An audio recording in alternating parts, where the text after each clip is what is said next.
Hey, this is Kandi Kush. This is my studs and duds for week 2.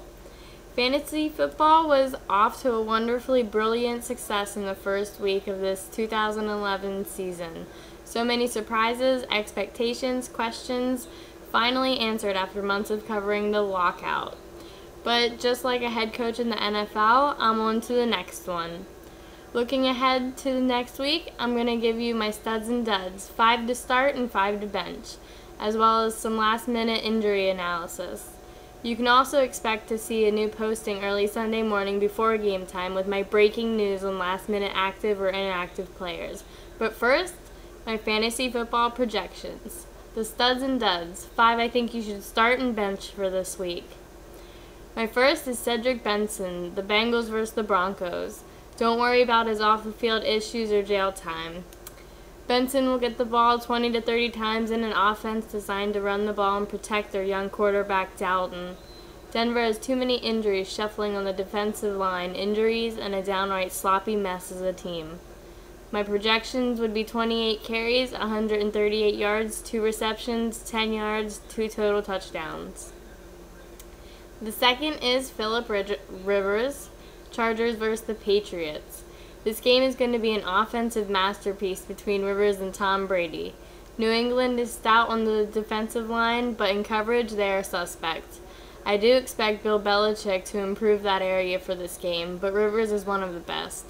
Rivers will find Gates, Floyd, and Vincent Jackson often one-on-one, not to mention a split-wide Mike Tolbert who can't be stopped. My projections would be 347 yards passing, 3 touchdowns, 2 rushes, 1 yard, and 3 total touchdowns. Owen Daniels, the Texans versus the Dolphins. Daniels didn't get much attention or opportunity in week 1 because they didn't need him.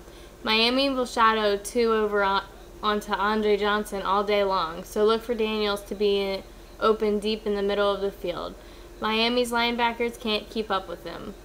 The projections, 24 carries, 110 yards, 2 receptions, 15 yards, and 2 total touchdowns.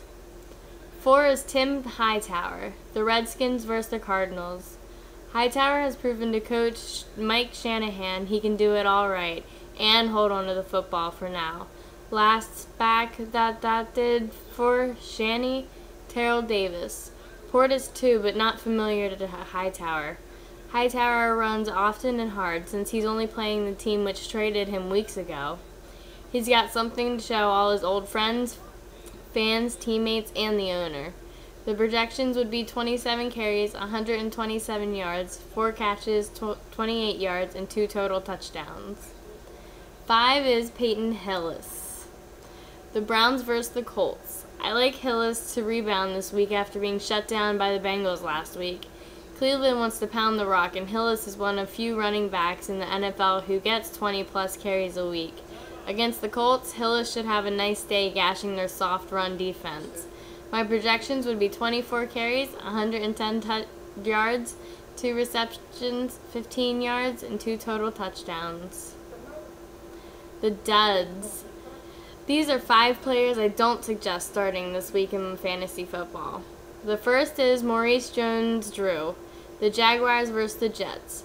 Pocket Hercules brought his tough bowling ball-like game last week, but don't expect it this time around. The Jets are fired up on D, especially run defense. It also doesn't hurt with the recent bulletin board material Jaguars wide receiver Hill gave Revis and the Jets, calling Revis overrated. 2 is Marshawn Lynch, the Seahawks versus Steelers. Lynch was a great play last week, but he faces a ferocious and amped Pittsburgh defense this week.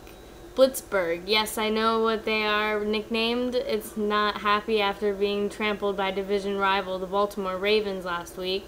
Lynch will not find much success of running room this week. 3rd would be Steven Smith, the Panthers versus the Packers. Yes, Steve Smith shocked us all last week, but I wasn't surprised. He's always been talented and now has a legit quarterback who can throw to him. Big year for Smith, yes, but not this week. Smith will often be shadowed by a safety, and Cam Newton will be under lots of pressure from Packers coordinator Dom Capers. 4th is Fred Jackson. Jackson is one of the most underrated players in the league. He's not flashy or big name, but he gets it all done. This week against Oakland, however, I don't think he'll be having much running room against the stout Oakland defensive line. They're going to make Fitzpatrick beat them. The fifth and final one is Mike Thomas. Yes, he had 11 targets last week. He's an excellent, underrated, up-and-coming wide receiver, and my top ranks and sleepers, by the way. But he's going to Revis Island, and what did I say about Revis Island? When you go there, you don't come back feeling so great. Now for my last little tidbits. 2 defenses to pay attention to in matchups.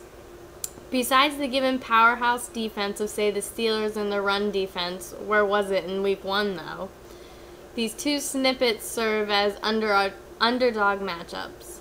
There are 2 defense I see as good or bad play for production from your fantasy football lineup. A good matchup would be the Kansas City Chiefs. Surprising because this is a unit led by coordinator Romeo Crennel, but they've lost all-pro safety Eric Berry for the year. Not much better in leadership and slow linebackers. Tamba Hali doesn't drop into coverage much. He's the rusher. Good matchup for any of you tight ends and wide receivers against bad matchup, the Detroit Lions. Held Buccaneers to 250 total yards in their base package. That's using only a traditional set. 4 men down, non-blitzing. Pretty impressive because it's stout and sound defense. Don't expect much offensively against them. As for my Dynasty League this year, I'm 0-1 going into this week in my Dynasty League. Even though Tom Brady had an amazing game, I need Jamal Charles to step it up, which I think he will, and look for more updates in my future, and visit my website, KandiKushModel.com, and go to tenacity.com. Stay tuned for more.